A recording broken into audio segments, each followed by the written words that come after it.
En este vídeo aprenderás a trabajar con trayectorias y otras herramientas de animación. Ya hemos visto un poco de trayectorias, pero vamos a ver un poco más. Una trayectoria es una interpretación visual del camino que sigue un objeto animado. Son muy útiles para hacer correcciones en ese camino desde los visores de forma muy rápida. Para activar esta herramienta ya sabes que tienes que ir al panel Motion y hacer clic en Trayectorias. Puedes ver la trayectoria en color rojo. Cada pequeño punto blanco de esa trayectoria representa la posición del objeto en cada frame. Los puntos blancos grandes son los keyframes. Estos puntos grandes los puedes seleccionar y editar haciendo clic en el botón Subobject en el panel Motion. Al seleccionar uno o varios de estos puntos grandes, su correspondiente keyframe se ilumina en el trackbar. Una vez seleccionados, puedes moverlos en el espacio 3D para ajustar la trayectoria y mejorar tus arcos. También puedes eliminarlos haciendo clic en el botón Delete Key dentro del rollout Trayectorias. Puedo eliminar también este otro key y ahora hago clic en Undo para recuperar los dos keys que acabo de eliminar. Con el botón Add Key puedes crear keyframes en cualquiera de los puntos pequeños de la trayectoria. Naturalmente, una vez creado ese key puedes manipularlo como a cualquier otro key. Voy a añadir un keyframe más en este otro lado, aquí, y ahora vuelvo a hacer clic en la herramienta Add Key para desactivarla y así poder manipular este keyframe. Lo voy a mover hacia arriba, más o menos igual que el otro, aproximadamente por ahí. Ahora puedes hacer clic en Play para echar un vistazo a la animación después de estos cambios. Otra opción interesante en trayectorias es que puedes crear una spline a partir de una trayectoria. Ve al panel Motion y desactiva Subobject. A continuación baja hasta el grupo Spline Conversion y haz clic en Convert to. Como ves, aparece una spline, pero se parece poco a la trayectoria. Como ves, la diferencia entre la trayectoria y la spline es más que notable. Voy a eliminar esta spline. Para conseguir mayor precisión, aumenta el número de samples, por ejemplo a 40, y a continuación vuelve a hacer clic en el botón Convert to. Esto está algo mejor, pero como ves todavía hay partes que se pueden mejorar. Voy a seleccionar la spline. Aún se podría conseguir algo más de precisión aumentando el número de samples. Vamos a hacerlo. Elimino la spline, selecciono la caja, aumenta el número de samples a 64 y vuelve a hacer clic en Convert to. Esto ya está bastante mejor. Como ves, la spline se adapta perfectamente a la trayectoria. A partir de este punto, un aumento en el número de samples no haría mejorar demasiado la precisión. Como ves, la spline tiene sus subobjetos, es decir, vértices, segmentos y spline. Aquí tienes los segmentos y fíjate en esto. Si seleccionas todos los vértices, podrás ver que son exactamente 64, es decir, el número de vértices se corresponde con el número de samples. Vamos a comprobarlo en el panel Motion. Aquí están, 64 samples. Por lo tanto, podríamos decir que cuanto más compleja sea la trayectoria, más vértices necesitarás para crear la spline y por lo tanto más samples.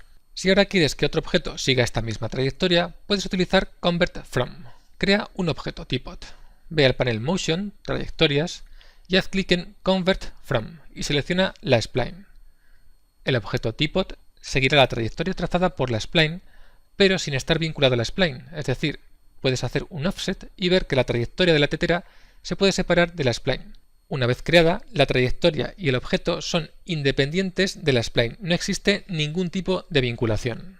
Si te fijas en esta nueva trayectoria, verás que 3D Studio Max ha creado un keyframe por cada vértice de la spline. Puedes verlo claramente aquí, en el editor de curvas y también abajo en el trackbar.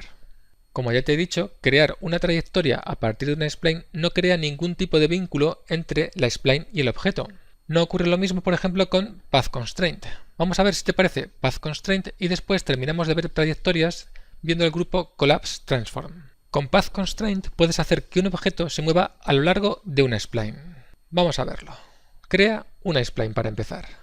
La diferencia fundamental entre Path Constraint y crear una trayectoria a partir de una spline es que el objeto en Path Constraint queda vinculado a la spline, mientras que cuando creas una trayectoria a partir de una spline, como hemos visto, el objeto es independiente de la spline. Después de crear la spline, lo que necesitas es un objeto, por ejemplo, un cilindro. Este, por ejemplo, con aspecto de platillo volante, nos puede servir. A continuación, con el cilindro seleccionado, pulsa la tecla Alt y haz clic con el botón derecho del ratón y selecciona Path Constraint. Ok, aparecerá la línea discontinua que te indica que tienes que seleccionar un target. Selecciona la spline como target. Inmediatamente el cilindro se desplazará al principio de la spline, es decir, al primer vértice que has creado. Si haces clic en play podrás ver que el cilindro recorre la spline en el rango de tiempo que tienes definido, es decir, de 0 a 96 frames. Un segundo que oculto la tetera y la caja para que no nos distraigan y seguimos. Como te iba diciendo, el cilindro recorre la spline en el rango de tiempo definido, pero quedará vinculado a la spline de forma que no vas a poder moverlo a otra posición que no sea la definida por la spline. De hecho, si vas al panel Motion podrás ver que el controlador de posición del cilindro ahora es Position List y dentro de Position List tienes Position SYC y Path Constraint. El controlador Path Constraint tiene sus propios parámetros, parecidos a los de otros constraints. Por ejemplo, puedes añadir más de una spline como path y jugar con los pesos para que el cilindro siga una u otra spline. Como el objeto ha quedado vinculado a la spline, puedes mover y editar esta spline para modificar la animación del objeto. Vamos a hacer una cosa. En el modo subobjeto vértice de la spline vamos a mover alguno de los vértices hacia arriba en Z para modificar la animación del cilindro. En este caso, como el cilindro está vinculado a la spline, no necesitas crear keyframes para modificar esta animación. Simplemente cambia la posición de los vértices y la animación del objeto se adaptará a la spline. Como puedes ver, hemos alterado esta animación simplemente moviendo un par de vértices. Dentro de los parámetros de Path Constraint, en el panel Motion tienes algunas opciones que son interesantes. Por ejemplo esta, Follow, que hace que el objeto se incline con la pendiente.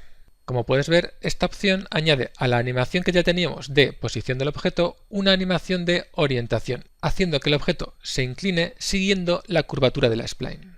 Otra opción también muy interesante es Bank, que hace que el objeto se incline en las curvas para que el movimiento sea más natural. Activo y desactivo Bank para que puedas ver la diferencia y ahora si quieres podemos hacer un play de la animación completa para que puedas verla bien. Ok, no sé si te has fijado, pero al aplicar Path Constraint, 3D Studio Max ha creado dos keyframes. Dos keyframes que corresponden al parámetro porcentaje a lo largo del path. En el editor de curvas podrás ver que se trata de una animación lineal que va desde el 0% hasta el 100%. Es decir, desde el principio de la spline hasta el final. Aquí puedes ver el track porcentaje, que es el track que está animado. Haciendo modificaciones y o creando keyframes en este track, en el track porcentaje, puedes modificar el timing de la animación.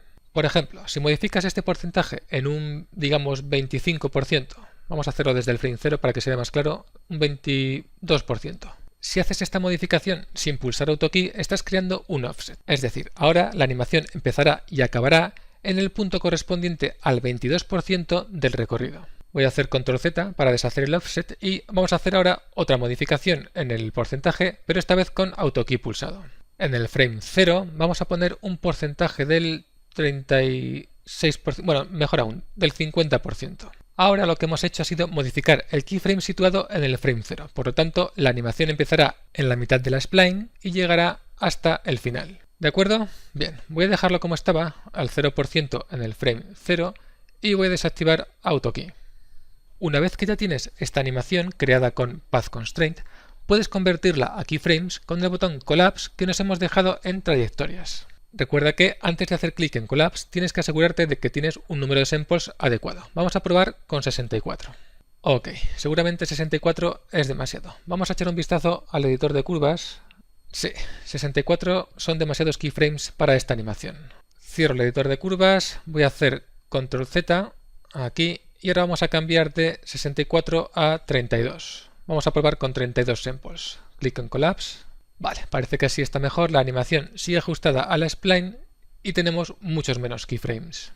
Como ves, 3D Studio Max ha creado una serie de keyframes para reproducir la animación que tenías con Path Constraint, pero ahora el objeto no está vinculado a la spline y además puedes editar estos keyframes en Curve Editor, Dope Shift o Trackbar. De hecho, hay una función muy interesante del editor de curvas que podemos ver con esta animación con tantos keyframes. Abre el editor de curvas. Aquí puedes ver las curvas generadas por 3D Studio Max al colapsar la animación creada por Path Constraint. Como ves, para ajustarse fielmente a la animación, estas curvas tienen que tener un número de frames que varía en función de los samples que utilices al colapsar. Seguramente estarás pensando que se pueden eliminar algunos de estos keyframes porque realmente no son necesarios todos. Para eliminar algunos de estos keyframes y simplificar la curva, puedes utilizar una función del editor de curvas llamada Simplify Curve. Vamos a hacerlo con el track Exposition. Ve al menú Curves y a continuación haz clic en Simplify Curve. Esta función tiene un parámetro llamado threshold que tienes que ajustar. Vamos a probar, por ejemplo, con 1. Haz clic en OK. Bueno, no está mal, hemos eliminado bastantes keyframes y la curva mantiene su forma. Pero vamos a intentar mejorarlo. Haz clic en deshacer y a continuación vuelve a hacer clic en Curves, Simplify Curve. Vamos a probar a aumentar el threshold. Vamos a poner, por ejemplo, 4. OK. Vale, esto está bastante mejor. Como ves, hemos pasado de tener 32 keyframes a tener 5 y la curva mantiene su forma. Ahora tienes que repetir esta misma operación con el resto de tracks. Con Y Position también queda bien y ahora vamos a por Z. Curves, Simplify Curves, Threshold 4, fíjate en la curva. OK. No está mal, pero como ves habrá ocasiones en las que tengas que hacer pequeños ajustes, como por ejemplo aquí o mejor aquí. Así podría estar un poco mejor. Pero si no te convence, siempre puedes hacer Control Z. Vamos a deshacer hasta el último Simplify Curves que está aquí. Undo. Vuelves a seleccionar la curva. Z, Curves, Simplify Curve y pruebas con otro threshold. Por ejemplo, vamos a probar con 2. OK. Como puedes ver, con 2 hemos obtenido más keyframes que con 4, pero también tenemos una curva más fiel a la original. Si echas un vistazo a las 3 curvas simplificadas, podrás comprobar que tenemos muchos menos keyframes. Si quieres, puedes aplicar esta función al resto de curvas, a las curvas de rotación. El proceso sería exactamente el mismo, por lo tanto no tiene mucho sentido que lo volvamos a repetir.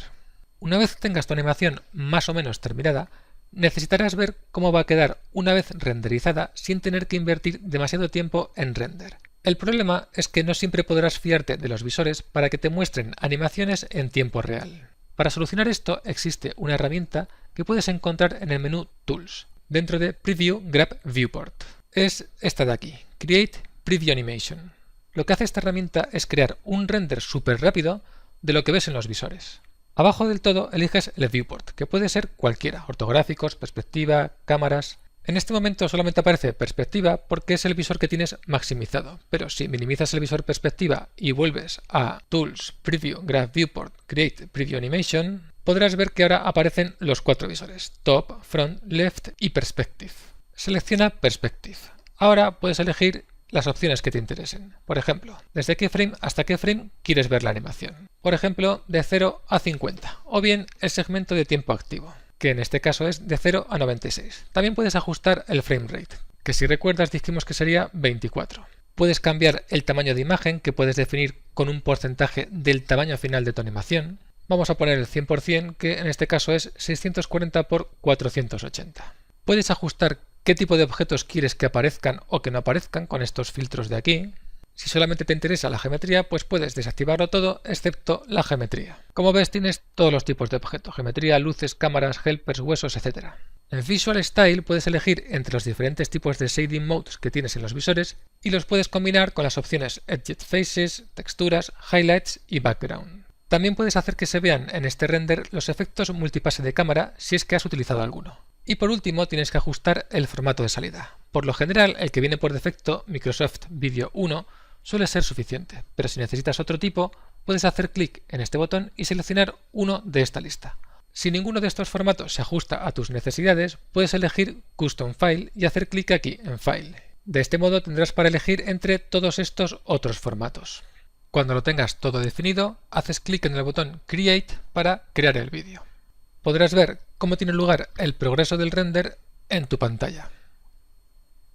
Para ver el vídeo tendrás que ir a Tools, Preview Grab Viewport y hacer clic en Play Preview Animation. Se abrirá el player de vídeo que tengas configurado por defecto en tu sistema y podrás ver tu animación en tiempo real. Si fuese necesario guardar esta animación, vuelve al menú Tools, Preview Grab Viewport y haz clic en Save Preview Animation As, porque cada vez que hagas una nueva animación estarás sobreescribiendo la anterior. Le pones un nombre, por ejemplo Test Preview, y salvas haciendo clic en Save, obviamente. Si vas al menú Tools, Preview Grab Viewport y haces clic en Open Preview Animation Folder, podrás ver dentro de la carpeta Previews dos animaciones. La que acabas de salvar, Test Preview, y otra llamada --sin.avi. Esta última es la que 3D Studio Max sobreescribe cada vez que creas un preview y la que abre cada vez que haces clic en Play Preview Animation. Ahora es tu turno de practicar con estas herramientas de animación que acabamos de ver.